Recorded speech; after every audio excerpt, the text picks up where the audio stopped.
তাহলে প্রমাণ দেন। আর যদি না বলতে পারেন তাহলে কিন্তু আমার মুসলমান করে বাইন দাদা পরে আমার খবর দিব, খবরটা বাইন দাদা আমি বলে দিতে। এইটা হইলো বিভিন্ন কৌশল মানুষ নেয়। আমার ভাইকে ছিল পরাজয়,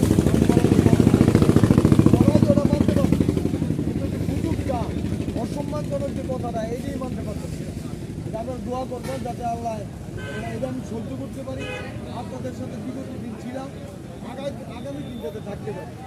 আসলে রাজনীতিতে হইলেও আমি আপনাদের সাথে কতটুকু থাকতে পারবো, কতটুকু থাকবো না, আপনাদের সুখে দুঃখে আগে ছিলাম এখন থাকতে পারবো কিনা, এইটা হইলো বিষয়। প্রতিনিধিত্ব হইলে একটা চেয়ার নাকি না মুরব্বী? প্রতিনিধিত্ব একটা চেয়ারটা আমার ভাগ্যে নাই, হয় নাই, তো আমি তো আছি, আপনারা তো আছেন না? তো ভবিষ্যৎ আছে না? আপনারা দোয়া করবেন আমার জন্য, আমরা সকলে মিলে দোয়া করব সকলে যাতে ভালো থাকতে পারি। আর ভালো কাজের জন্য সকলে